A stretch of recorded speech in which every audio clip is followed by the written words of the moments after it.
Hi, it's Dave here. I thought I would just give you a quick video of how to apply cloth to a grill frame. I've done this many times before, various different techniques. I feel this is the best, so I thought you might benefit from hearing how I do it.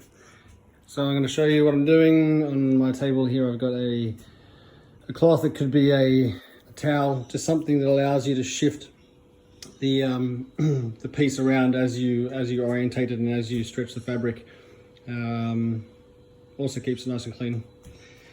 So in here I've got my grill fabric.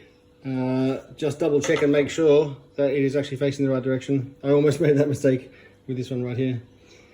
So just double check and make sure it's right.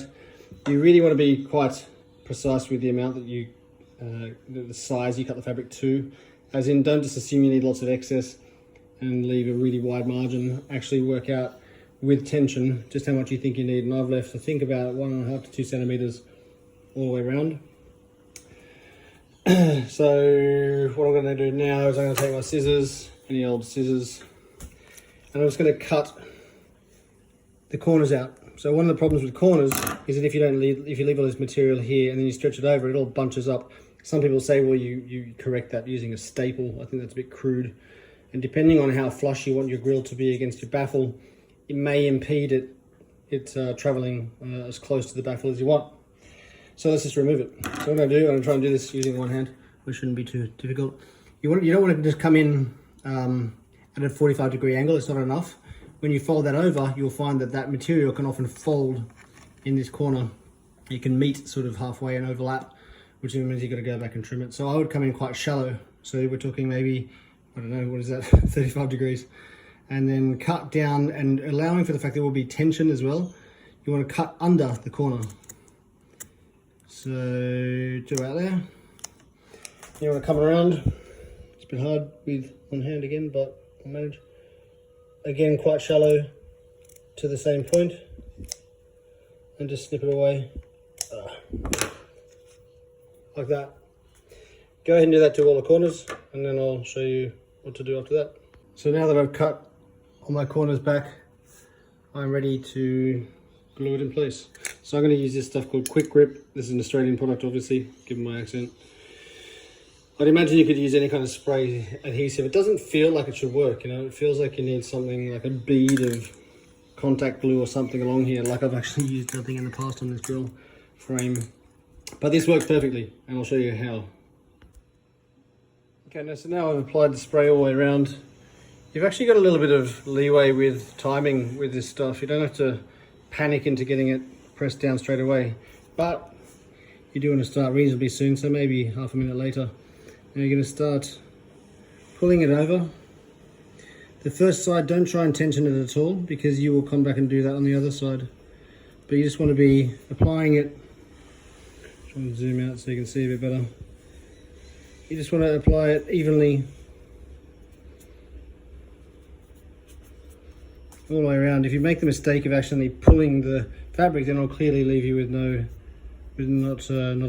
enough on the other side to glue. So let's just keep going one-handed. And then when you get to here, just be careful of this corner, because you may have inadvertently pulled it that way. So just make sure that you do tug it a little bit in that direction, just so it covers the very corner. Not doing that very well.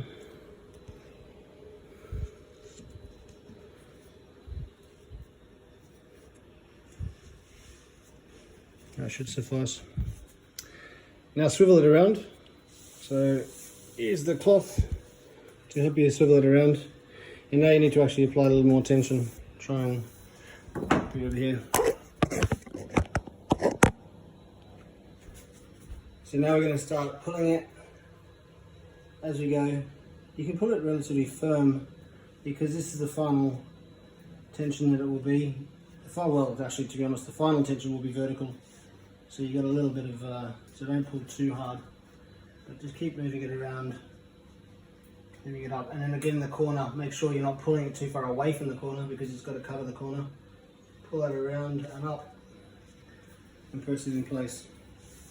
Move it again to the first vertical side. Again, this side, not too much tension. You can pull it, just pull it over, just lightly over the corner, and press it in place. And similarly, work your way along the edge, pulling gently until you get to the corner. Just help it up. You'll only get the tiniest, maybe 2 millimeters of fabric over the corner, but that's enough. You won't see any gaps. Swivel it around, last edge. And this one, you do want to make sure, again, the corner is covered by a couple of millimeters only. And then you want to pull this, you can pull this reasonably tight. You do want the fabric to be somewhat, I don't know, I guess, tensioned quite well. Otherwise it'll be a bit floppy. You may even see it moving in and out when you've got a base driver working at high volumes. Now flip it over, have a look. Yeah, it's perfect.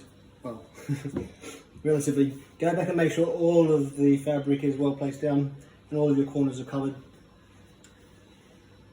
So this means that you do not need any kind of staples, any further fixtures of any kind. All the corners are covered. So I'll just pick up and show it up. So all the corners, oop, it's having difficulty zooming in, there you go. So the corners are all just lightly covered, and then on this side obviously you can't see any gaps, and you're done.